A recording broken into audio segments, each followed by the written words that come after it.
Good evening, ladies and gentlemen. Welcome to the Rogue Wave podcast, the frequency for all things pop culture and the disruptors behind it. We talk comics, movies, TV, and pop culture with the rogues who create it every Wednesday night, 8 p.m. Eastern, right here on Facebook.com/We Are Rogue Matter, YouTube.com/Rogue Matter, Twitch.tv/We Are Rogue Matter, and Twitter.com/Rogue_Matter. Once we record this fine video product, it then gets compressed and turned into the finest audio product you can download all across the interwebs, including Spreaker, Stitcher, Spotify, Apple Podcasts, Google Podcasts, iHeartRadio, and more. I am your host, as always, Michael Dolce, joined by my cohort in con, Mr. Lord of the Radio himself, Hassan Godwin. How you doing, sir? I'm great. Everything's great. How was that for a lead-in for you, though? I got to tell you, I think I hit all the notes there. Okay. You kind of short shrifted James though, who was actually your partner in con. That's true. That's That's okay though. Don't let him hear that. James Masia, friend of the show and author of Seal of Fire.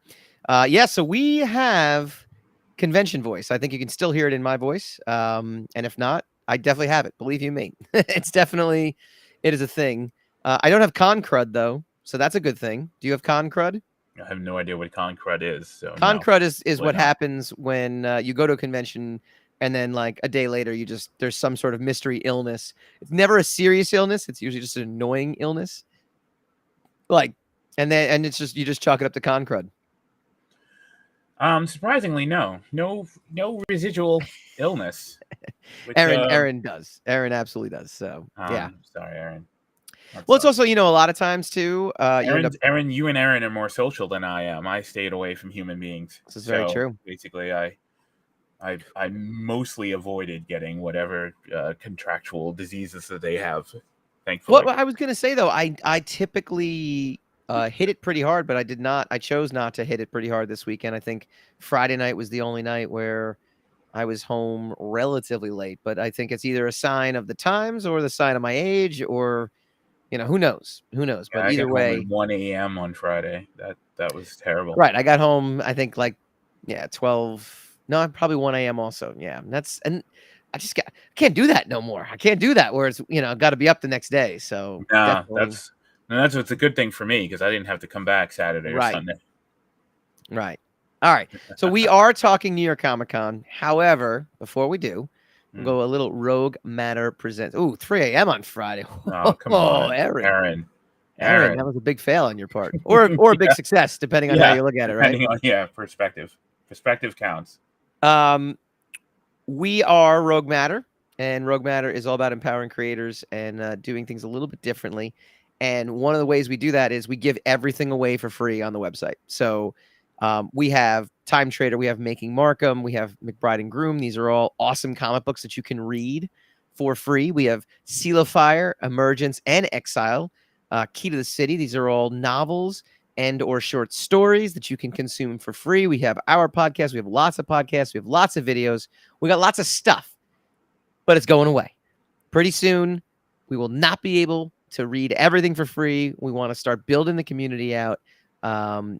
Most of the stuff will actually be free, but there will be some sort of cost of entry, be it just creating an account with us, having a free account, or some super cool exclusive stuff that's coming down the pipe if you really join up with the Rogue Matter community. We've been giving this stuff away for free all of 2022. We've been talking about it every week. Consume it now, because around November 15th, we are going to pocket it away into a brand new Rogue Matter community experience. It's going to be awesome. You're going to want to be a part of that as well, too. But here, no strings attached. Check out the website now. Go to roguematter.com. All right. Today's show, very simple, because we are still all reeling from New York Comic Con in a good way, I think, from my end, at least, because it was a fun time. It was a fun show. It was good to see some folks, but I was so busy at the Dren Productions booth, I didn't get to see really anybody. Anybody who came to my booth, I saw. If you did not come to my booth, I didn't see you. I missed some friends. Tony Moy was downstairs. He's the artist on Mainstream. I kept texting him. I'm like, I'm going to come down. And then eventually I was like, I didn't, just never made it down there. He had a tremendous New York Comic Con, though. Also, he said it was his record-breaking convention in terms of sales. He's an amazing watercolor artist. He does amazing commissions. And then the one night I was like, "Hey, I'm going out." He's like, "I'm in the hotel room doing work." I'm like, "Oh." So, you know, He knew just which to name side of the him. bread his butter was on. Right. Well, you know, look, you're there to make money. I mean, you're there to make commerce. I mean, it's as Yeah. much fun as Comic Cons can be. I think New York Comic Con, just because the cost of entry is so high, you want to make sure you walk away, you know, with something to show for it. I would say so. Fun show overall for me personally. It was great having you in the booth for 2 days. That was fun. It was great seeing Erin all 4 days. It was great seeing Bevan. I got interviewed for her new podcast Never on the saw Cell Bevan. Company. What's that? I never saw Bevan. I missed her. Oh, I missed her the whole weekend. I think she was avoiding you.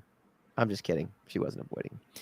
Got to see Content and Consequences host Jordan Gelber was there as well too. So, you know, it was a fun experience. It was a lot of fun going the Creator Connection that Comic Book School and Buddy Scalera runs. The after party, that was a lot of fun too over at Twins Pub.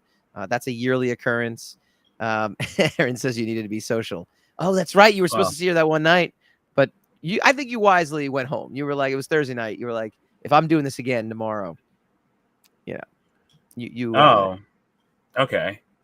Yeah, I stayed out a little bit. Oh no, yeah, Thursday. Well, I hit the wall Thursday night. Yeah, I hit the wall halfway to the bar. I was like, no, I'm going home. Yeah. I had a little bit of a second wind for Friday night. For Thursday night, I was like, no. Yeah. Yeah. The one thing about the show, and Aaron, you can run some photos for our viewing audience. If you're not our viewing audience, if you're listening to us, honestly, you're seeing my personal photography of the show floor. We got the Marvel booth. The booths themselves were pretty awesome. I actually walked around these shots that are taken for me on Sunday morning. So there's no actual people in them. You have to believe me, there was massive crowds there. But I thought some of the booths were awesome. The Gundam booth was awesome. The one where I think we just showed it. I think we'll show it again. There's like a giant anime figure right there. Oh my goodness. There's this like giant, it was a massive shot of, I don't know who that is. Do you know who that is? I do not. Yeah. It's some sort of Toei animation. One Piece. Oh, okay. One Piece. Oh, we're going to talk about One Piece. Yeah. One Piece made a big splash there. So that's good that, well done, Aaron. That's why we got Aaron. Usual. That's why we got Aaron helping us out here big time. That was pretty good. The Back to the Future car, the DeLorean was there. That was pretty awesome. The DeLorean. That was in the front. The IDW booth was pretty awesome too. I mean, there was there it is right there. There was some really cool, clever exhibitor booths. Some people seem to utilize some really serious booth design. Oh, look at that. Dren Productions. Love it, but love it. We used a clever booth design. Not that clever, but very exciting. That was us selling our wares all weekend, right there. Can't beat that. Little Cyrus Studio, little self promotion for our viewing audience as well too. But yeah, no, I agree with you. I think people utilize the space very well. I think they did a nice job, with everything. Yes, none of us are in the picture. That's the one thing I didn't do. Was take pictures with people in it. I don't, it was one of those Sunday morning things where I'm like, oh crap, I probably should take some photos. But again, I was stuck at that booth all weekend, so I really didn't get a chance to even do that. So I don't know. That was it. But what was your impression of walking the show floor? And then we have an article that kind of details the winners and losers we can jump into after that. I always forget how big NYCC is, from end to end. At one point I left, we were in the 4,000 aisle. And at one point I left to go all the way to 1,000 to see a friend of mine. Sure. And that was like a 20-minute walk. It was like a serious, especially cutting through the crowds and all that stuff. So that was involved. Right. So I think it's fantastic. I think what you got to do, basically, especially when you're getting up to be our age, mm-hmm. You got to spend the better part of the year building up to yeah. it's like climbing Everest, like you gotta limber up a little bit before you can go to the show. You can't just drop into the show. And I think a show like this, as massive as it is, it doesn't do you a good service to stay in one corner of it the entire weekend. And I understand from your perspective, you were selling books and you were trying to sell your wares, but I mean, like, it's not until after you've left that you realize that you've seen absolutely none of it, none of the rest of the show whatsoever. So it's got to be, I think you got to come with a lot of stamina. I think you got to come with a lot of, of course, a lot of money, because everything there was expensive. Almost everything there was expensive, and you got to. You owe it to yourself basically to allot a small piece of time so that you can go see everything, because there's a lot of stuff there, and it's really, all of it's really wonderful. People aren't all that wonderful, but I mean, the stuff is wonderful, so there's still this kind of weird phenomenon of people who don't seem to understand physics when it comes to like walking through narrow aisles. Sure. And, in twos and fours, leave room for the other people on the other side coming in the opposite direction. And they just don't understand that. So like, when you're like me, who's like a terrible person, and you just start plowing through people because they won't move out of your way, or they, even if you say, excuse me, and then they look at you like, how could you have done that? It's like, well, sorry, that's the way it is. I was born a big man, so I'm allowed to do that to smaller people like you. I can walk all over you if I want to. Basically, that happens because people are like cow-eyed. They don't understand. They don't really understand the situation. They don't know that if I take my backpack off, I might easily slip through this crowd, as opposed to leaving my backpack full of stuff on and then trying to plow through a whole bunch of people without disturbing them. I mean, the people basically, look, they don't understand anything. They never did. Convention crowd people are kind of the worst people. I got my foot run over by a motorized scooter as I was walking through the crowds. And it wasn't one of those things where like an elderly person ran over your foot. No, just someone, I guess someone who needed it. What's that? Did you say anything to them? Ow. What they say back? Did they say like, well, you should have moved? Because that's like basically the attitude. It's like, you should have. They were befuddled. They didn't. I was like, no, my foot. And then eventually they just kept going. And then eventually the tire was off my foot. Oh my God. See, that's the thing. You got to tackle that person then and steal their I managed to like do a magician trick and like scrunch my foot. So it was just, I got as much shoe in that was being, like kind of slip the foot out from where it was in the shoe. I get what you mean, but that's a lot of work on your part. You shouldn't have been required to do that much work in order to save your toes. Like, it should have been a mutual effort. Both you and the other person should have been thinking about your toes at that moment. Yeah. That's the problem. Yeah. No. I don't even know. Yeah. I don't even, I look, at the end of the day, I understand it's a crowded show floor. So it's not necessarily, something that they can help sometimes. I think in this case, I think mostly people are. I think people are just basically terrible. They're not good people. Most people are terrible. Like, groups of people are terrible. Like, mobs of people have been known throughout human history to be terrible. And that's that famous Men in Black statement, right? Yes, person is NYCC is no different. Yeah. No different. Great place, wonderful atmosphere, fantastic things to look at, terrible people. Yeah. Well, we were there firsthand, but we couldn't be everywhere all at once. So when we come back, we're going to take a look. The Beat put out a very, I think, authoritative response to the winners and losers of New York Comic Con. So we will run down that list and see if we agree or disagree when we come back.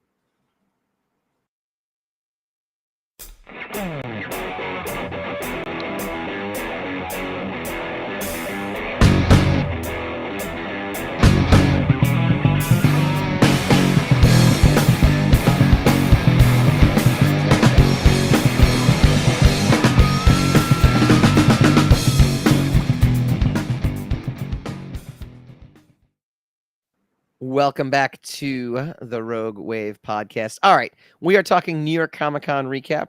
We were there; the entire team was there, so it's our home. It's our home base. But the Beat, which is a fantastic website run by Heidi McDonald, comicsbeat.com, they put out an article called "The New York Comic Con 22 Winners and Losers." They did show the same exact figure that we showed in our photos from One Piece. His name is Monkey D. Luffy. So that was their lead image as well too. So I guess that was a big deal. And let's see, I guess they polled their staff, and this is what they came up with. The winner for New York Comic Con, there's multiple. The Harvey Awards, an improved venue visually, a worthy lineup of Hall of Famers, heartfelt speeches, and an MC who struck the right tone. A brisk pace made this the best ceremony since the awards format changed. The audio in the cavernous Crystal Palace is still hard to control, but otherwise it's a very pleasant evening to celebrate comics. This is the one area of Comic-Cons that I don't do usually, which is like the Eisners in San Diego or the Harveys. They have the Ringo Awards in Baltimore coming up. I think I might want to do it. I don't know. I think at some point, just to kind of cover all my bases, maybe attend something like this at some point. Was it a panel? It's like an award. They do it at the end. It's usually an after hours event, and at that point I'm usually hungry and want to go and kind of unwind. But at some point, I think it's the only thing I've never really partaken in 20 years. You haven't really clearly defined what it is you're talking about, like attending. No, they have the award ceremonies. They have. I know, but like for people who don't understand what an Eisner is or what Well, then you got to get in the know, baby. This is I'm not here to educate you. I'm here to comment for you. No, the Eisners are like the Oscars. The Harveys are like, I want to say the Golden Globes, and the Ringos are maybe the Screen Actors Guild. Specifically for comic books, though, you're talking about. Correct. Yes. Okay. Yes, but it's the one thing. It's the one thing at these Comic Cons I haven't really jumped in, into, and I've never really. Even when we were at Wizard Magazine, I never covered any the Wizard Fan Awards or anything like that. In fact, I always would skip those because I just felt it was a waste of time. Does the article say it was well attended? Yes. Okay, that's good news though. At least someone cares about. Yeah, they usually are. The Eisners usually have a good one. I mean, you have Neil Gaiman there. I mean, it's people that these are it's at a worthy lineup of Hall of Famers. So you get to see some big name folks in the comic book industry. Yeah, I have an important question for you at the end of all this. Not right this minute, but at the end, once we've discussed all this stuff, I have. Now you got me really excited. That's the whole point. I got it's like I build intrigue. I like it. All right, losers. Whoever decided to give all the small comic publishers like Vault, Rocket Ship, Rebellion, and Dren Productions truly wretched booth placement. Does it actually mention Dren Productions? No, I slipped that. I slipped that in there. Look, right. I got to tell you, this was the first year where we upped our booth space. Hopefully, maybe next year we'll be at a Rogue Matter booth. And we went from small press to exhibitor floor, which was a significant enough bump in cost. It was a fine booth. We did get a lot of foot traffic, so I'm not knocking that. But I think grouping the publishers together would be a much smarter idea versus, say, grouping us. We were next to a bunch of print salesmen, jewelry, like stuff. So I think for people in general, they might walk around where the main majority of publishing booths are and not realize, oh, there's more down here. Interspersing them, I don't think was a good idea. Yeah, the Wacom tablet was right next to us. You know what I mean? Like, so the only thing I liked about our booth placement was it was very close to the exit, so I can get in and out kind of easily. But other than that, I would have preferred to be next to more publishers, and I'm sure that's what happened with Vault and some of these other people. Yeah, I can see that. I definitely felt you guys did really well, but you did feel out of place. Right. It did feel like you were surrounded by merchandise. Correct. Correct. I think a better grouping. What you were selling. Yeah. So absolutely. So the Beat says the winners, the panel staff. I feel like this year people running the lines were on top of things. Did you attend any panels? I didn't, obviously. I mentioned that, but I did not. I have friends who attended panels, like Mark. Mark Torres came from the radio. He visited a couple of times, and he definitely, he stole away for a couple of panels that I almost went to, but some of them were pretty calamitous as far as he was concerned. So it was probably for the best that we didn't. But with the new addition to the Jacob Javits, where you have those panels that are upstairs now in the building as opposed to being under the. Remember, they used to be under the convention floor. Yeah. And it was pretty terrible. So the new area is really nice, and it's kind of well attended. It's very nicely spaced out. There's a lot of room for it. It's not crowded or, kind of uncomfortable. Mm-hmm. But, no, I wasn't. A lot of those panels are very exclusive. You got to make plans to go to those panels prior to getting there. I think that's kind of that's one of the problems with the modern day cons, is that there's not a lot of spur in the moment stuff that's like, oh, that sounds great, I'll go see that. Right. You read the program and you find out, oh, there's so and so is going to be here at 6 and such is going to be there at at 2:00 in the afternoon. I will go to these and that. You pretty much have to know the entire layout and the entire plan before you get there that first day, and then depending on what you want to see, you might end up sacrificing most of that day to see it.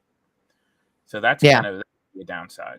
Yeah, that's the commitment you have to make, right? I mean, that's kind of the giver, Yeah, but I do think it should be. I don't know. I think it should be more user friendly when it comes to that stuff, so people can make spur of the moment decisions, so they can see more of the show. Yeah. One of the another loser of the show, big name comic publishers missing in action. This year's convention finally felt like a return to normalcy somewhat, which I'll get into as well. Marvel came back after its absence, and it helped give the show that epic pre-COVID feel. Unfortunately, DC's absence muted the comeback a bit, as did no shows like Dark Horse, Boom, and Image and their giant booths. It did give smaller publishers more time in the spotlight, but it kept the con from reaching those pre-COVID highs that made the experience so special and unique. I don't disagree with that, actually. I think there's, I did see the Marvel booth, and that's just like a comforting thing to see. But DC is in a state of flux right now, as is Dark Horse, to be honest with you. But not seeing Image, I think a lot of these companies though just didn't budget out for cons this year because they just didn't know. They just didn't know what was going to happen. San Diego was a question mark leading up to San Diego. Once San Diego kind of went off without a hitch, I think. Publishers in general are kind of like, all right, this con thing is back again. We can meet in person again. And I think next year we're going to get that full return, barring, anything unforeseen, Yeah. Also, I think that's kind of a political statement also.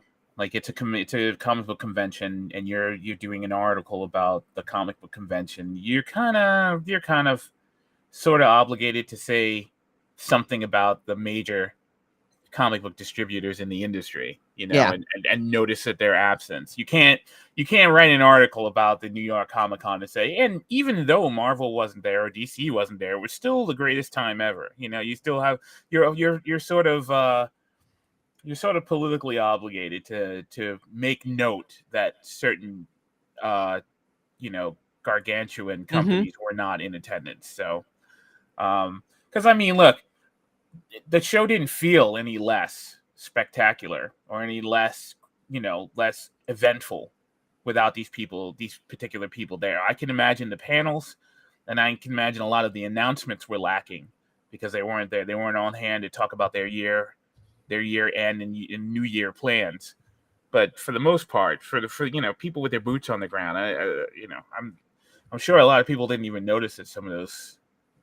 I agree. Giant companies were not there. I agree. I don't disagree with you. Actually, I think that's I think there was so much there that like not seeing DC. You might think about it after the fact, but it's not going to really Yeah, it's like one of those. Oh yeah, where were those guys? Like, why weren't those guys there this week?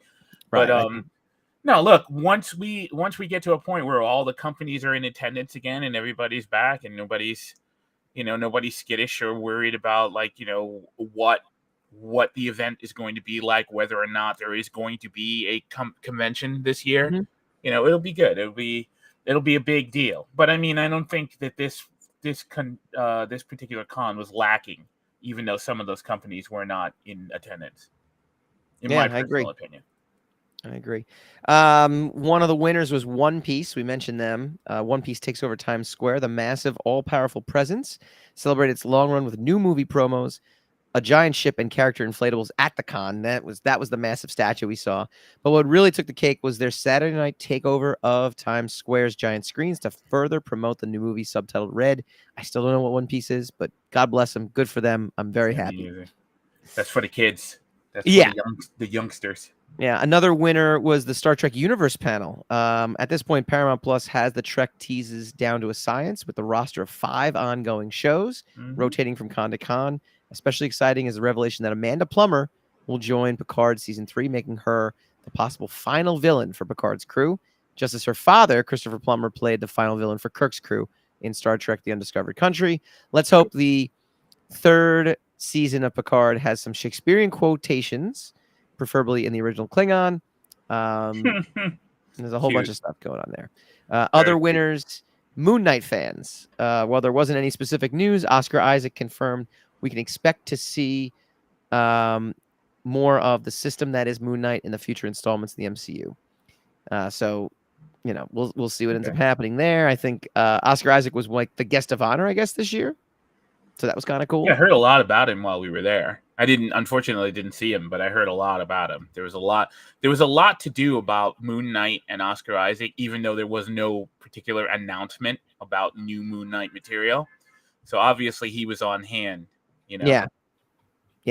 No, it's definitely, it's what's weird, when I looked up their website, because someone asked me like, what were the celebrity guests? And I'm like, I don't know any celebrity guests, to be honest with you, but they mix the celebrity guests in with the comic book guests. So it's just like a long, long guest list, which is kind of cool if you're a comic book creator, because then you're like, oh, I'm kind of a celebrity. That's awesome. But on the other end, if I'm an actual like connoisseur or customer, I'm like, where do I find celebrity guests versus comic book guests? That's what I'm saying. I mean, I think it's a good thing that it's a monster, that it rivals. Yeah. It's at a size now where it kind of rivals San Diego, right? It's good to have one on each coast. For the people who can't make a pilgrimage all the way to San Diego every year, there's some people on the East Coast who can just go to their own enormous convention, and I think that's fine. I think it's fantastic. I think it's like a mecca for for people like us. But I do think part of what they believe a success is the kind of the manufactured confusion of it all, like the purposeful disarray of it. Like if there's certain things you want to see, you're not going to be able to see it. There's certain places you want to go, you have to be committed to going to those places, like say 9 o'clock in the morning and be online for a specific amount of time or something like that. It is fantastic, but I do believe it's kind of missing out on the freedom for the average person to show up and decide that they want to do a particular thing. They find out, by the time you find out that Oscar Isaac was there and that he did a panel and that he was going to talk about Moon Knight, it was already over. You found out about it, after the fact, or you saw a piece of it online or something like that. There's a lot of people who don't have the wherewithal to study, whatever this year's con is going to be, miss out on a lot of things just for not knowing, just for this sheer sake of not knowing it exists. Yeah, I could agree with that. Looking through some of this more or less loser, the Todd McFarlane signing, that I don't even know what happened there. I didn't know Todd McFarlane was there. Again, going back to our original point, that's kind of what I was talking about. No, I know. I'm just saying that's exactly what you're saying. Like that's going back to that. That's my mom even said, she's like, I didn't see any of it on the news. Like she usually sees stuff on the Comic-Con on the news. So maybe the marketing department. Winner, New York City comic book shops, though, all week leading up to New York Comic-Con. It seemed like at least one store in the city was having a New York Comic-Con related signing or event each night. St. Mark's and Forbidden Planet hosted multiple signings. Midtown Comics hosted a signing and hosted Peach Momoko at their store on Monday. Do we know who Peach Momoko is? Nope. Apparently freaking huge. That's a big deal, I guess. She's a big deal. I'm assuming it's a she. Could be a they. I don't know. I'm not sure. Yeah, I wouldn't make an assumption these days. Just cover my bases with that. But that just goes to show the industry. I didn't even know St. Mark's Comics was still a thing, because I know that original store closed. Still there. So still going. Winner. This is a good one. IDW Publishing. When it was announced that IDW would be losing G.I. Joe, Transformers, and My Little Pony, with Hasbro license moving elsewhere, things looked worrisome.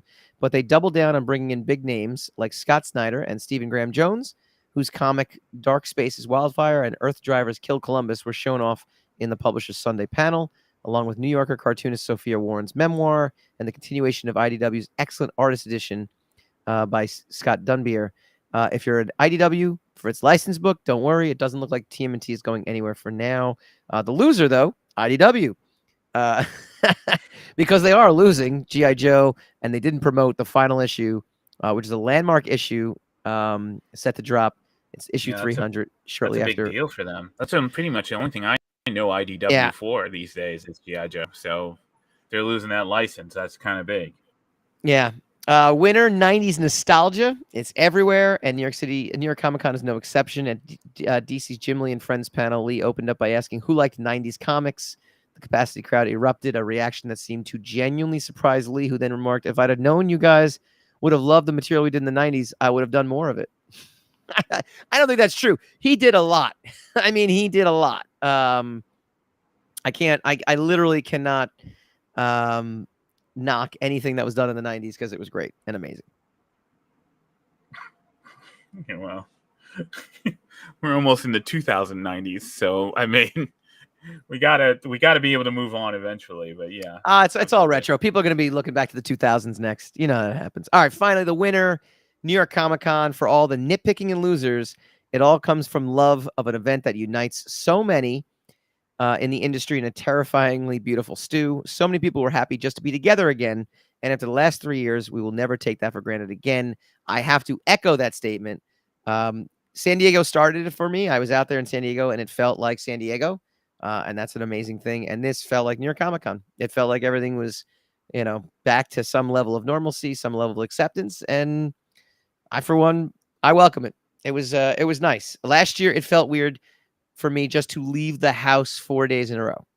This year, I had no problems. Like this year is like, no, this is where I belong. So that was good.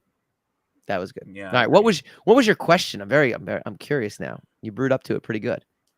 My question is, like, a lot of people think that the comic book industry is on its last legs. Like this is the death knell. So my question to you is, what do you think about that? Do you think are you seeing signs that we are in the death throes of the end of the industry that we've been in for the last 30 years? So we've talked about this. I'll start answering your question by saying, I mean, you can go back as far in history, and there's always somebody being like, today's the end of the world.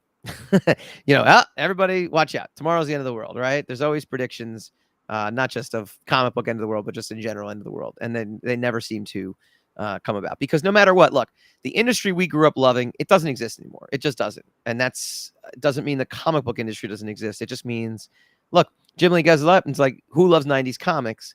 Yeah, they were amazing. They were great. That was what we grew up in, 80s and 90s industry. Just it's adapted, it's changed, and it's going to keep changing. I think ultimately though, people like stories, they like good characters, they like good artwork, they like the mashing together of all those things, which is the visual storytelling element to comic books. I don't think that's ever going away. I think it will transform.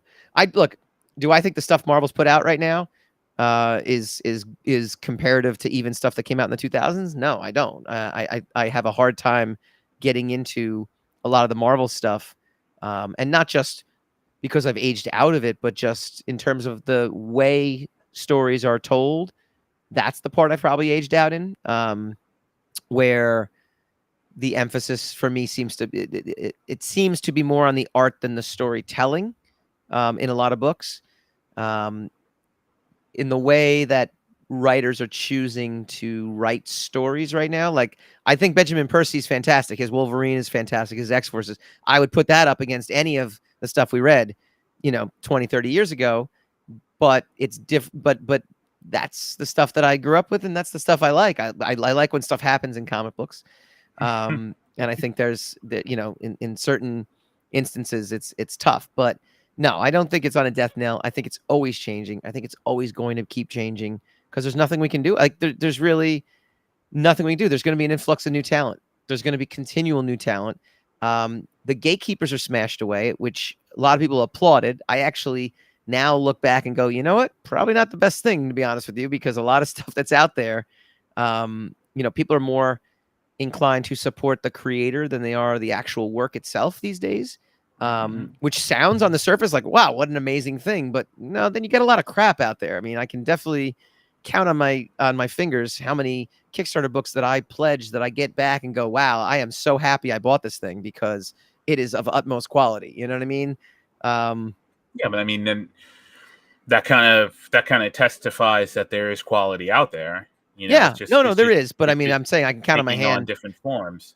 I mean, I think I backed like 90 projects this year, and I can count on my hand the projects where I go, wow, that was really something. That showed me something I haven't seen before, or got me excited, or got me like, oh, when's the next issue coming out? Yeah. Ironically, do you know what my favorite Kickstarter that I got all year so far?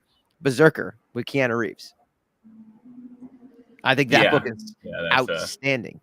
And it wasn't even this year. It was probably last year, but they've made it a regular series now. And I actually I added it to my list, my pull list, because I'm like, man, this is a really good story. It's a really good series. And that originated from Kickstarter, even though it's a Boom Studios project. So no, I think everything is changing. Is DC going to start licensing their characters out? Yeah, maybe. Maybe the DC Comics as we know it is not going to be what we know it. Our creators, because of the way that Marvel has chosen not to pay them for contributions to their film franchises, are they going to withhold the next great Marvel villain? Yeah, I think they will. I think it's in their best interest to hold, their best ideas for their Image books or their independent creator books or their Dark Horse books, where they can get a bigger piece of the pie. So we're going to get the same Magneto stories. We're going to get the same, Avengers versus Kang, Avengers versus Galactus. We're going to get those same stories over and over again. We're going to get new creators coming in that want to tell their version of this story that we've already read before. Or we're going to have editors that are saying, we want you to use the villains everyone knows and tell a story and pay somebody to do it. Yeah, that's what kind of got me on the outs with a lot of the material, is that sometimes it's a rehash or something that you've been following for, say, 6 months to a year to 2 or 3 years, just gets completely turned on its head because there's a new creative team that's working on it, and now they just want to shuffle things upside down. They don't. A lot of times the previous creator doesn't really have a lot of respect for what was done before. Or they come in, they think they're going to improve they're going to, they reinvent the wheel. And then a lot of people are just trying to make their own mark. Right. But I don't think the medium is going to go away. I think the luminaries of this industry are being shuffled in and out. And I do agree with you about the damage to quality control that losing some of these gatekeepers are.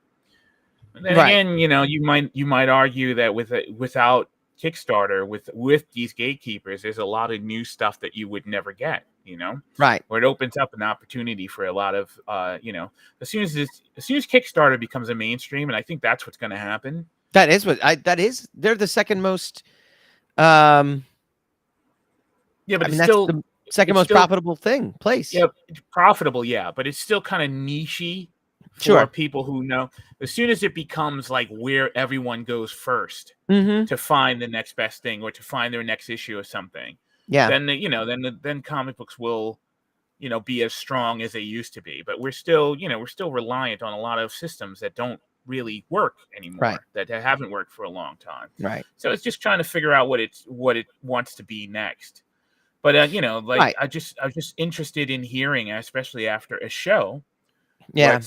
what some creators are thinking about, like, what the state of the medium is, what the state of the industry is in and of itself. I think it reflects what the state of society is in a way, in terms of pop culture at large. I think if you had a brand prior to the true arrival of social media, which I'll say Twitter started in 2009, but I would say true social media was like 2012, right? I mean, to me, that's when social media really, I think, took hold, because it's 5 years after the iPhone kind of deal. Okay. I mean, you had Facebook, you had Twitter, but you didn't have that walking around in your pocket. You had these things. I mean, Twitter took a few years to really, take hold. Facebook, took hold and then went away. Snapchat came in and out. Instagram is back, is here. TikTok is now the preferred platform. That's like a revolving door of platforms. Right.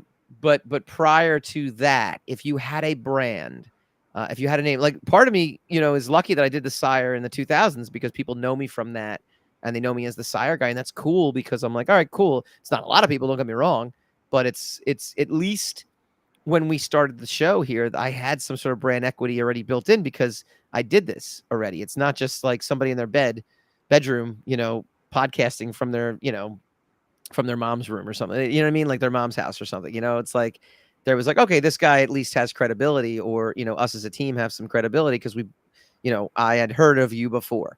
And I think that's reflective of all pop culture. I think comic book creators like Jim Lee's and the Rob Liefelds are even bigger than they were in the 90s, because they are a legend now. They are, they're a living legend. They are, wow, you're the guy that did that character that I love so much in the movies. You know what I mean? Like, whereas, I mean, so-and-so, you invented this person. Right. You're the guy behind Omega Red, or, whatever you want to call it. Yeah. Right. Like, so I think that is the state of pop culture in general. And I think it's weeding itself out. I know everyone keeps talking about Web3 coming with the NFTs and all that stuff. I don't think anybody knows what that's going to be yet. I don't think it knows what it's going to be. I think, and also, I think the more complicated those things get, the least likely they are to catch on. Like something. There's nothing more simple than comic books. That someone doing a comic book, or even if it's online, even if it's only digital, there's nothing more simple than another issue of whatever book, whatever as a delivery system, versus all this other weird stuff that may or may not. Even Kickstarter, for as involved as it is a very uncomplicated, financial structure. You pay X amount, in a couple of months you get book. Like, it's very simple. Like NFTs and all this other stuff that's coming up, that's supposedly going to shake everything up. If it's an iota more complicated than whatever we have now, it's not gonna revolutionize as much as they think it will. Yeah. But and look, I guarantee no matter what we do now, there is some 10-year-old or 8-year-old that is coming up with a platform or an idea. There's an entire generation coming up that's just going to rebel against everything the generation in front of it is doing. And we'll rightfully so keep, circling the hamster wheel of, or I'll go with hamster wheel. You're searching for a metaphor. Let us know what you think. If you read New York Comic Con, comment in the little comment box below. We'll happily reply back to you. Go check out everything on roguematter.com. It is free for all to read. Please enjoy it. And we will definitely, comment back, and we will interact, because we love doing that. So please enjoy it. Next week, even we don't know what's happening. We got Black Adam coming out pretty soon. We've got some fall movies that are coming out that have us kind of excited. We'll have some special guests come on, and we'll talk about everything that's going on right now and everything that's coming down the pipe. We will see you guys next week.